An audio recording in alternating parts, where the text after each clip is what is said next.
Thank you, Ashley, and good afternoon or morning to everyone, depending on where you're located. This is our first webinar of 2023. Hope everybody had a great holiday period. We are privileged today to have Ray Carmody of Trinity Services join us. Ray has devoted his entire long career to serving folks with disabilities here in Illinois. He started out at Misericordia. He then spent 30 years in state government and was during a time responsible or partially responsible for the operation of our state operated developmental centers. At that time, there were 9 such facilities. For the last 12 years or so, he's been with Trinity Services, which provides services to over 5,800 men, women, and children with intellectual disabilities and mental illness. It's located in the south and southwest suburbs of Chicago. At Trinity, Ray wears many hats. He's in charge of maintenance, human resources. He's responsible for residential and day programming services for Trinity Southwest. And so he's going to share with us the wisdom of all those years he spent serving folks with disabilities in Illinois. And we were all so much the better for his many years of service. So I'm happy to turn this over to Ray. Thank you, Scott. Glad to see everybody. Appreciate the invitation. I'm sure many of you are in warmer spots than Illinois, so please enjoy that. Nice introduction. I want to kind of give an overview of where we're at Trinity. I look forward to the questions that we might have. Just so I can set the scene just a little bit. I was very, very fortunate in my career with the state of Illinois. I spent 6 years, in addition to working in state operated centers for a while. I spent 3 years as the business administrator of the largest state operated facility in the state of Illinois.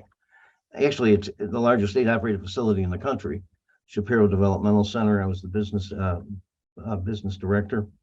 But I spent 6 years in the Illinois Department of Public Aid, which was the Medicaid agency. When OBRA 89 was drafted and came about, we were sued by ARC of Illinois, and the feds came to Illinois and said, you're either going to get these 3,200 people with DD out of your nursing facilities, or we're going to defund your Medicaid program of $6 billion. So it was probably the most intense job I've had in state government, and I loved it. There was a lot of court work, and there was a lot of positive things with people coming out of nursing homes and others not going in. After that, I was in charge of community services for the state. So we have about 350 agencies like Trinity. And I spent time here and downstate. Kids were little, and so it was pretty intense, but I loved it. Like I said, I've been very lucky. When I was in graduate school, the one state that was always pointed to as needing massive amounts of improvement was Louisiana. They always talked about governors that had gone to jail and different thievery and so forth. Now in these graduate schools for public administration, they point to Illinois as having replaced Louisiana. So I'll just tell you that I'm a fairly cynical guy, and but I did have a good career with them. I've been at Trinity 11 or 12 years. You can go to the first page, Ash, if you don't mind. I'm also challenged with regard to.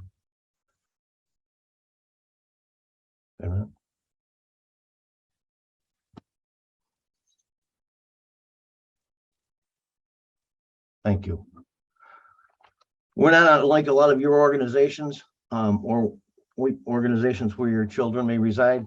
Started in the 50s as a local school. Our kids at that time were not accepted into local public schools, and pretty much continued in that way as a small organization until the early 90s. I was a young guy working for the state of Illinois and monitoring the collar counties around Chicago, and one of those programs was Trinity. The budget at the time was $400,000, and they had a small work program for people, and they would pay the people in little envelopes with change in them every 2 weeks. It was pretty wild. Had a lot of experience with them at the time. Worked for the state, got fired the first time with a bunch of other people, one of them being a guy named Art Dykstra. And he was a regional administrator. He came to Trinity as the CEO of this small organization. And long story short, Art spent a little more than 30 years here and grew this to the largest group home provider in the state of Illinois. Our budget is about $70 million. And you'll see as we go along, we have quite a developed program. Very talented guy. And he's also a smart guy because he hired me. I came out one day, and I always came about every 6 months to visit him and just talk. And I felt like I was on a job interview, which I didn't know that I was. I had just become eligible for retirement. So I took the job. I retired. I took a weekend off and came to work on Monday. So I've just had a tremendous time here. We are a provider of all different types of services. And I'll mention somewhere in the presentation, it's important to note that we were lucky because we had probably a total of 6 people who were veterans of the state of Illinois Department of Mental Health and Developmental Disabilities. So there were people in offices across the state, mostly in Metro Chicago. So they had that background in state-operated developmental centers and in the growth of community programs. I'm very lucky that I started in this business, in 1972 at Misericordia. I went to Dixon Developmental Center in 1971. It was the first state-operated center I'd ever gone to. There were 3,200 people that lived there. And I was a kid, a freshman at DePaul University, and I just couldn't believe where I was. My dad was a construction worker who'd go out there every year. They would work on different construction jobs, and I grew up hearing stories about Dixon. And when he would get ready to go, my mom would put some stuff together like smoking pipes, these like corn cob pipes the guys smoked, and he'd bring those and tobacco and stuff for the ladies. And when I first went out there, I kind of got an idea of what we were talking about with Dad. Over the course of the 30 years, we've come to have about between 105 and 110 group homes across our state. Generally, we serve between 4 and 8 people in those settings. In a smaller number, maybe 4, 5, or 6 settings, we may have 2 or down to 1 individual served, and that always revolves around somebody's behavioral needs. And so we have some pretty intense people. Art and his other staff all have believed in trying to get as many people out of the developmental centers as we could. So we've served about 160 people over the last 20 years, maybe more. And it's just been, it's a wonderful experience. 25 years ago, people went into state-operated centers a lot more easily than they do now. And in some cases, that would have never happened if alternatives were available. And we try and create those alternatives as much as we can, given restrictions on budget and so forth. But we have an active referral network of people that would like to come to Trinity. We have some expertise in working with people who have particularly behavioral challenges. One of the things that you'll see is that we operate a program called the ICPN. I misspelled it on the handout. It's the Illinois Crisis Prevention Network, and we've got about probably 30 staff who go in people's homes all across the state, trying to help parents help their children stabilize. It's usually behavioral directed, help them stabilize their child and hook them up with local schools, local programs, etc. The idea from the state standpoint, it makes sense because the state operated facilities that they have left, which are 5, are completely, totally maxed out, just totally full. I was involved in the closure of 5 of them. Did one myself up in Waukegan. We went from about 6,000 beds 15 years ago, to about 1,300 beds in people in state operated centers today. Almost every single admission is due to behavioral difficulties. The average age of admission is 29 years old for aggression, and the average age of discharge, at least it was about 48 years old, and people who were severely or profoundly involved, but not with, a great degree of behavioral challenges. That's a daily struggle as far as providers in our state. We have a waiting list that the state says is 30,000 people. In truth, I'd say it's about 15,000 people, and you have to apply and get on the waiting list, and it's really complicated. Anyway, let me go back to Trinity for a minute. So we have 50 people in wheelchairs, and we have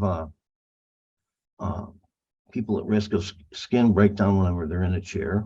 We have osteoporosis. We have an aging population of people. I would say about 1/3 of the people at Trinity are over 55, as I recall, and they're not getting any younger.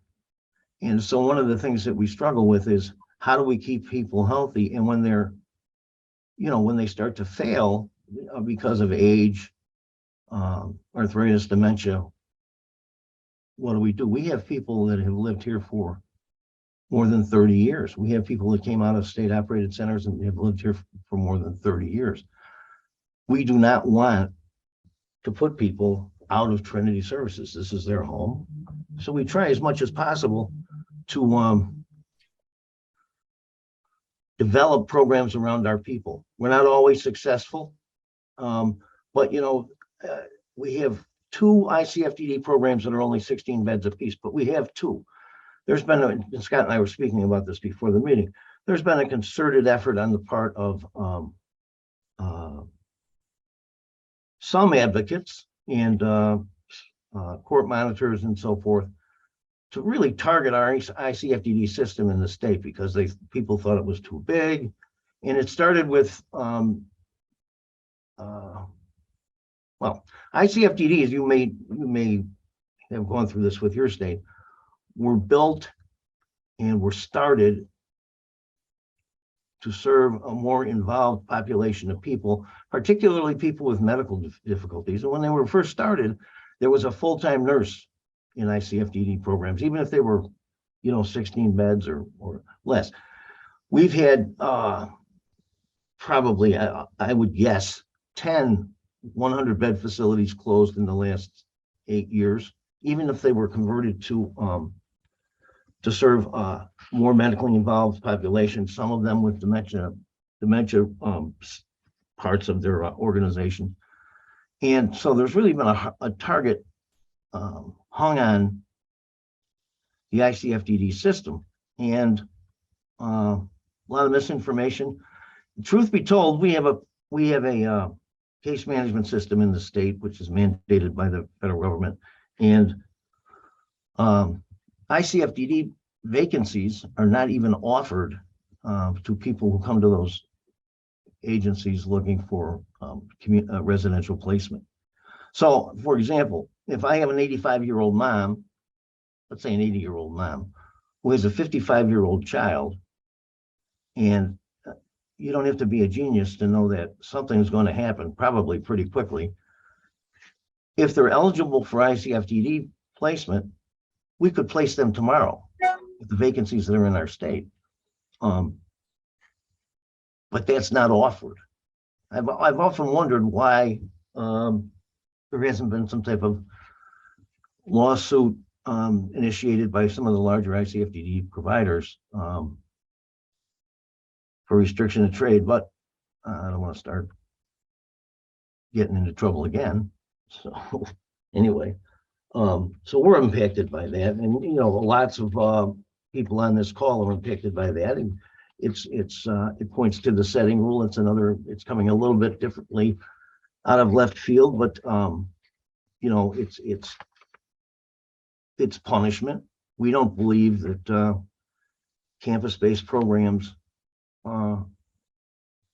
should be targeted in any way, shape, or form. We have a small campus. We've got 3 16-bed facilities. We're a community provider. We've got group homes all over the state. Yet and still, and I think it comes from many of our people, including the boss and others, have a background with larger facilities, and big, little. I've closed probably 15 facilities in my career. Been involved in one that was 550 beds overnight. And the other ones that I've been involved with or initiated were anywhere from 120 beds to 6. So, you can point out here's a 120 bed program that's terrible and it's going to go away. And here's a 6-bed program that's terrible and it's going to go away. It happens. It is not really based on size. And that's the unfortunate thing that we have to live with. I made some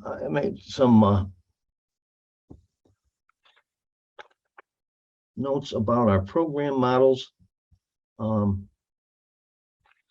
At campus, we have an overabundant, I shouldn't say an overabundance, we have a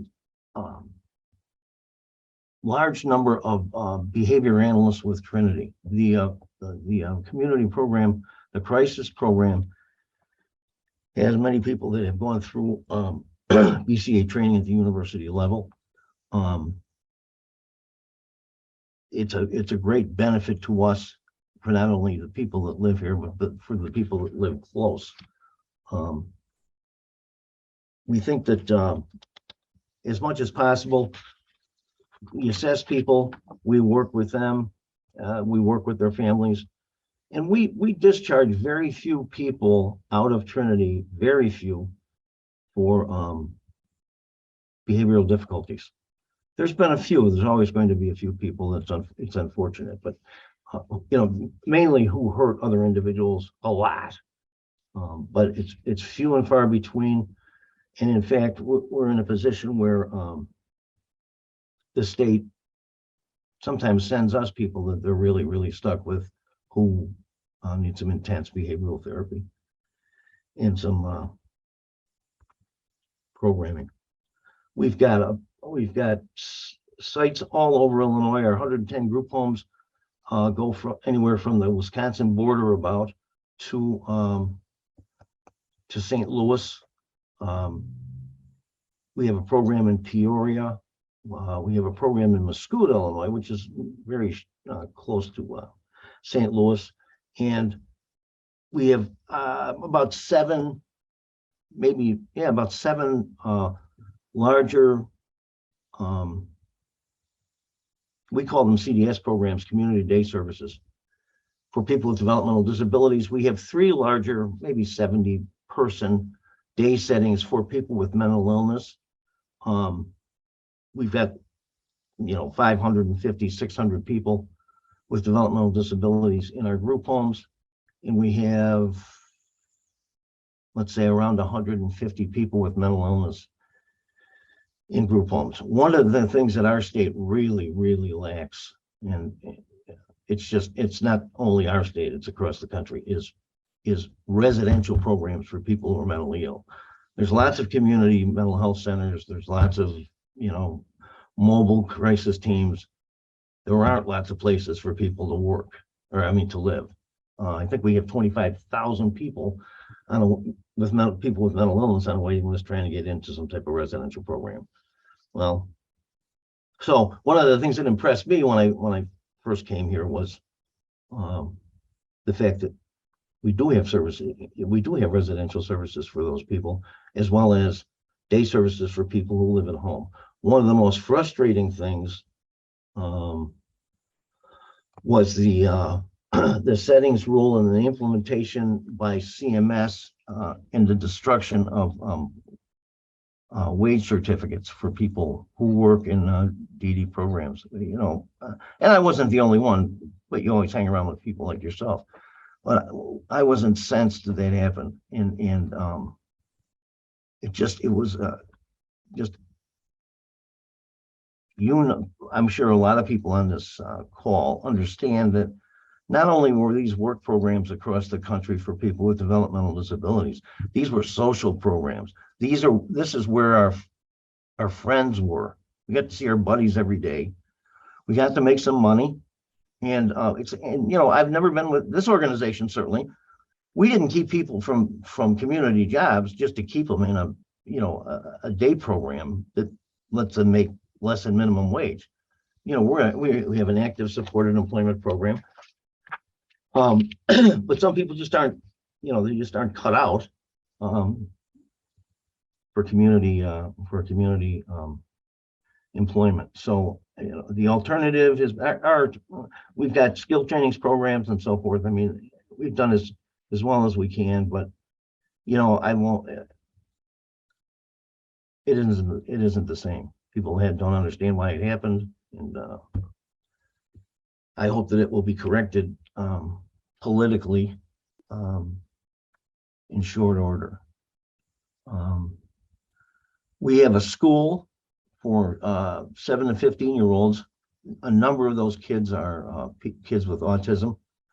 We have 628 people in these day programs, like I said, and we have many people that live at home with mom and dad, and then they come to the program during the day. And as they have gotten older, these are people who we have many of whom we've taken into a residential care, and it really works out well. We know them. They've been coming to our day program for 20 years. And the same for people with mental illness. I think that if you look down the road, what are we going to grow? We've grown our mental health programs exponentially over the last 10 years. We do a ride-along program with a large suburb named Orland Park, where our staff ride with the police officers when they get calls for people who have mental health challenges. So the policeman is not the only guy going into the house. The mental health person is going as well. It's been tremendously successful, according to the police department, and we've tried to expand on it. We've got other community programs where we try and impact the local mental health population. If I go back to Orland Park, I'll just mention this because it's interesting. The recently retired police chief of Orland Park is a guy named McCarthy, and he was the person when Ronald Reagan was shot. He was the person that stopped one of the bullets from hitting Reagan, and he took a bullet in the stomach. It's an Irish guy from Chicago, and he happens to have gone to the same high school that I went to. So I always thought that I had a leg up if I got stopped by the police in Orland Park, but super guy. He was offered any job in the world that he wanted after he recovered, and he retired. He came back here and raised his family. So let's go through this. We have some darn fun programs. Some of them are my favorite. We have a cooking program. This branch program is for people. The average number of hours that people work in supported employment across the U.S., if you average it all together, is 12 hours a week. So it's 12 hours a week. So what are you going to do with the other 22 hours, right? So we have this branch program where people go after work, and it's very non-stress, relaxing type of environment. We have some staff that are just fantastic, and it just works out great. It really does, because I mean, it's 12 hours and that's great, but certainly we'd always want people to have more. Ray, can I interrupt you for a second? Can you tell us more about the Illinois Prevention Network? Got 30 staff, published contacts across the state. We basically we don't. There's another organization that's with us down in Southern Illinois. We take direct calls from family members. We get a lot of calls from the case management agencies in the state that they're in contact with somebody at home or somebody who is in a provider organization that are struggling. We dispatch staff out of Trinity to go in and do an assessment, write a behavioral plan, and show the family in that instance how to implement that plan. I should have gotten some of the people served numbers, but it's significant. I know that because we got 20 cars parked on the parking lot. So the budget's about $7 million. We get state of Illinois. We do get a lot of calls from the state of Illinois who have been contacted about people in crisis in the community. It's all directed mainly at people with developmental disabilities or dual diagnosis. And I really don't know the status of other states, but the wheels are coming off our bus. I mean, we have got a ton of people that need community placement out in the community with their moms and dads, and it's just it's unfortunate. I'll give credit where credit is due. The governor of the state has increased our direct support wages from about, don't hold this to me, but I'm close, from about $13 an hour 2.5 years ago to I think $19 an hour after January of 2023, somewhere around there. So we have had some slight increases in our ability to hire staff. It's by no means a problem that is solved, but it is better. And I'm sure that you guys are all suffering with it as well.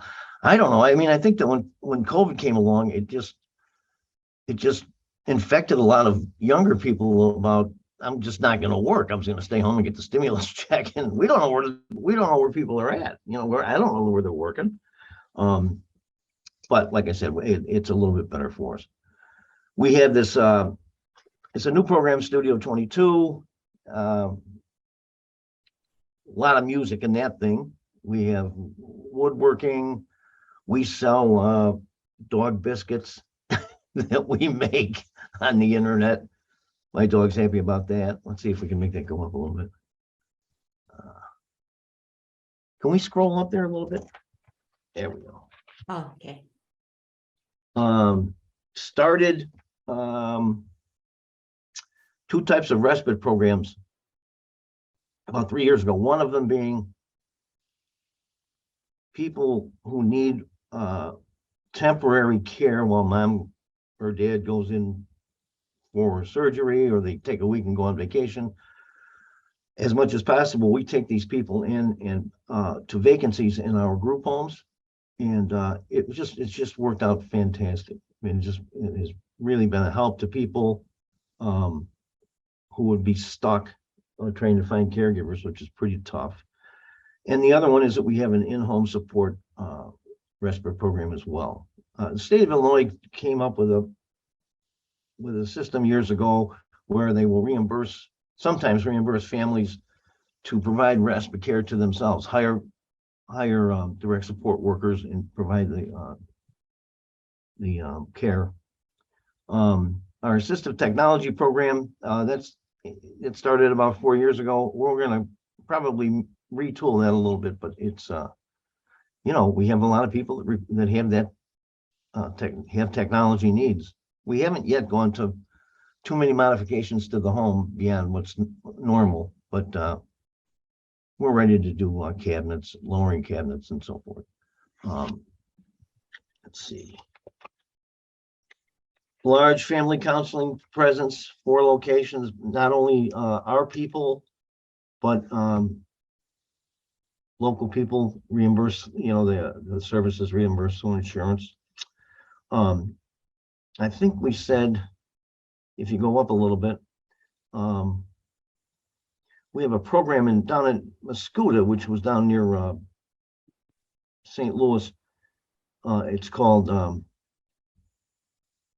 TRICARE. It's interesting. There's a giant Air Force base in Belleville, and tons of people living on the base, families and numbers of kids with developmental disabilities. And so we do a lot of training with those kids.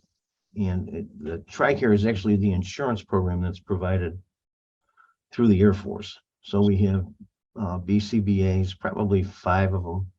And we've got an office building, or we'll go out to kids' homes for younger kids and provide the training. We started a clinic a few years ago only because there's so much involved with getting people to doctors, and we found that we were just spending more time running all over God's creation than getting people seen. So we have a medical clinic where we see a number of our own people, and it's not that they don't still go to community doctors, specialists, and so forth, but it's a good resource for us.